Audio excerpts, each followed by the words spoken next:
Alrighty, hello everyone. My name is Christian Hammond, and today I have the privilege of talking with y'all about the Black Lives Matter community and its progression and beliefs. This past year that we dare not speak of in 2020, I'm sure we can all relate on that. A lot of racial issues persisted in our country, were brought to the surface. From summer 2020 onwards, the words Black Lives Matter and anything related to racism was all over the news, and for good reason too. Today, I would like to discuss the Black Lives Matter community and movement with y'all and how the presence and beliefs on the injustice we face has played a role in fighting for equality. There's no doubt a huge issue that we need to talk about in order to solve. We simply can't keep sweeping it under the rug and pretending race will magically go away if we ourselves aren't racist. That's just not how it works. Now, I didn't know too much about the Black Lives Matter community going into this, but what I learned about them opened my eyes up to the key issues at hand in America that I was once blind to, and that we need to take action for once. Now, before we dive into the whole of the Black Lives Matter movement, I think it's important that we discuss and understand the beginnings of how it was founded and created here in America. I had the privilege of talking with my old teacher from high school, who we shall call Mr. Brown, for the purpose of the confidentiality. And I respect the heck out of this man. He was one of my favorite teachers, and what he did, it was just great to hear and listen to. So I got to sit down with him and talk over Zoom, and I asked him about the creation of the movement and how it really flourished. He told me how the movement was started in 2013, technically, but when an innocent 17-year-old black male was murdered with no reason to be shot, period. He also explained how the movement didn't really take off, though, until the following year, when numerous killings of unarmed black individuals that have been happening made more headlines and caught media attention. After that first time, they started catching more attention. It's a slow rise and chain of media headlines that began the taking off of the community. Knowing that this movement was only founded just 8 years ago and has already caught fire and become this gigantic national movement that everyone knows about in that small of time, well, it's impressive to say the least. I mean, the harsh reality of in all this, however, is knowing that these unjust killings have been going on for ages, literally centuries, millenniums, and so forth, literally dating back to the times in which humans would enslave other humans. Nonetheless, it's good to see people across America come together in a form of unity to fight a problem collectively. Now, what I'm going to talk about next might seem a bit out of order in the grand scheme of things, what you might think is coming next, but I think it's very important that this debacle is sorted out before I dive into the real meat and potatoes of the movement. That's right. You may have guessed it. I am talking about the deal of the All Lives Matter versus Black Lives Matter movement. Now, the phrase All Lives Matter itself is not a movement, period. It's really not. Whether people claim it is or not, what it boils down to is it being a counter argument to the movement Black Lives Matter. Excuse me. Let me take you back on that one. Black Lives Matter was created because of the disparity in justice and treatment of people across America. And if you don't believe me, you can check the countless storylines across the news, and there's plenty of articles and websites, accredited websites, that tell you just about this. Another crazy thing is that the Black people only make up 13% of the population of our country, but yet they managed to make over one third of the people who are incarcerated. I mean, that's clearly there's something wrong with that statistic. Period. Black people are given harsher sentences and punishments too in the court of law than their white counterparts, and this has once again been proven accurate. The United States Sentencing Commission, which you can go find this at ussc.gov, they've done extensive research over the years, and states on their website, and I quote, Black male offenders received sentences on average 19.1% longer than similarly situated white male offenders, end quote. Now, this is on their website. You can go find it right now. Like I said, just look up sentencing, and then you can find this exact information. Anyway, these disparities for Black Americans in our country are the reasons why the Black Lives Matter movement was founded, because people of all colors are sick of seeing this mistreatment and injustice. Now, the All Lives Matter phrase, on the other hand, well, I mean, that was simply created as a counter protest because people, like, I don't know how this even happens, but they felt threatened by the Black Lives Matter movement, that it was somehow improper or wrong, which is, to me, it's bonkers. I don't know how one could see it like that, but nonetheless, it happened. The All Lives Matter, like I said, it's not a movement. It's not even a demographic of people. It is a protest to a protest. Think about that for a second.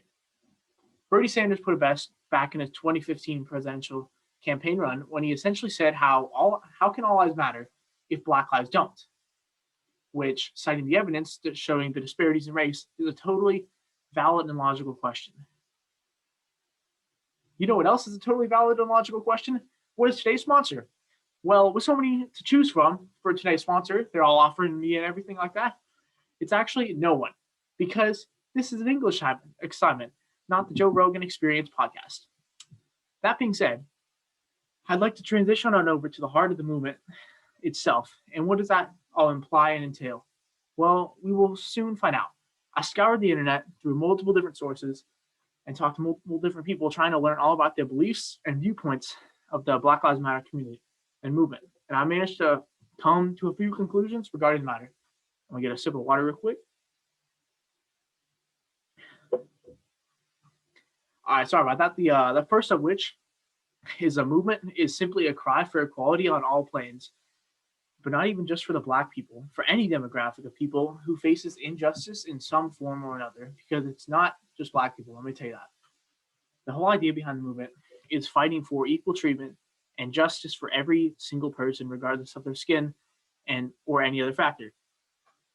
Another conclusion I've seen to come to, based on my interviews and talks with people, is that the injustice and difference in treatment between Black people and others, it's real. It really is. The stats back this up. I mean, the stories back this up, and the emotions of people back it up as well. You see millions, countless people. They're tearful. They're upset. They're angry because these things are real. They're really happening. People are being murdered for what reason? The recent obvious example being the murder of George Floyd. And yes, it is a murder because another human being forcibly took his life away, knowing what he was doing. Now, when this story first came out, I didn't even think it was a murder. I thought it was just maybe an accident, like this wasn't intentional. But just seeing his past actions and how he handled situations before and just reading all about the situation, it was clear that he knew George Floyd was not able to breathe. And he continued to put his knee into his neck. So there's that. And sorry, that's just a tough subject to talk about. But anyway, sorry about that. Statistically, Black people are not only incarcerated at a much higher rate than white people, but they also get shot and or killed by law enforcement at a proportionally higher rate. And if we look at the stories, like I said, we sadly hear all the time of innocent, unarmed Black individuals being murdered or shot with absolutely no causation to do so. Now, and with millions of the people in the Black Lives community, not even just Black people, expressing real, raw emotions and cry for help as their people are being slaughtered. All that said, these are real reasons why the movement is not only valid, but necessary, especially at a time when America is more divided than arguably ever before. Now, we've talked about the formation and the beliefs of the rhetoric of the movement, but as my time with you is winding down, I want to address the year of 2020 and what it has done for the movement in terms of progression. While the year 2020 was, it was complete garbage. I mean, there's no around it. We can all agree that it was not a good year. There were some good things to come from it, and one of which being the progression of the Black Lives Matter movement and community. The first thing brought to the movement was undoubtedly the increased media attention it's received. I mean, we've all seen it. It's been all over the news last year and still today. Main example being the murder of George Floyd that, like I mentioned, happened all over, and it's all over our phones and TVs for the whole summer and whole year, last year of 2020. I had the chance to interview one of my good friends from back at home, and she said she felt like this was one of the first times the movement has been respected and actually taken seriously, implying it's been pushed away and taken as a joke leading up until that. And that was hard to hear.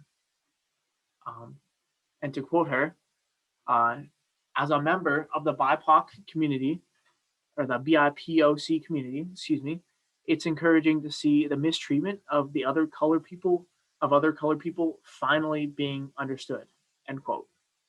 The sheer amount of protests and gatherings stemming from the support of Black Lives Matter was literally record-breaking, and there were up to 25 million different people protesting in 2020. That's incredible. That's crazy. If that doesn't show you the urgency of this country to move past racism, I really don't know what will. Another step of progression of Black Lives Matter from 2020, as my friend Avery put it the best, start quote, one of the good things we've seen from 2020 is the monumental growth and awareness of the Black Lives Matter movement, end quote. This is key because as the media coverage and stories from countless people show, there wasn't much to talk about the movement or injustice before 2020.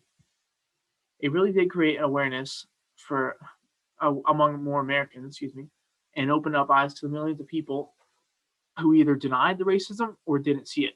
Not to mention, multiple cities have begun pass legislation and counteract the racism we see through the law enforcement and its policies. Now, while this might not seem like it's enough or like it's going to stop racism in our country, you're most likely right. But the important thing here is that progress is being made unlike before. You're seeing people speak out about racism like never before. You're seeing media coverage and the spread of information of racism and injustice like never before. You're seeing celebrities and social media figures step up and talk about these issues. It's incredible and vital moving forward. I see on my Instagram all the time people talking about how you can't just be not racist, but you have to be anti-racist, meaning you speak up for any racism you see and make sure it doesn't happen again. Racism can't be cured in a day, not a week, not a month. It'll take years to do so, but creating a widespread awareness of the issue is the first step in wiping away our country's racist past and present behavior. And just like that, my time with you has come to a close for today, but we've managed to hit some pretty important topics and discussion points. We've discussed how the Black Lives Matter movement was formed and why that became a protest. We also talked about what they believe in and what they want in terms of change and progress surrounding the racism in our country. And finally, we talked about the importance of 2020 and what it's allowed this movement to become and how it's evolved and spread like wildfire. I hope something I talked about today was able to connect with you and maybe you gained something from this podcast, as I know this whole learning process and learning experience and opportunity has opened my eyes. It truly has. Now, that being said, my name is Christian Hammond, and it's been my pleasure to have this conversation with you today. Thank you.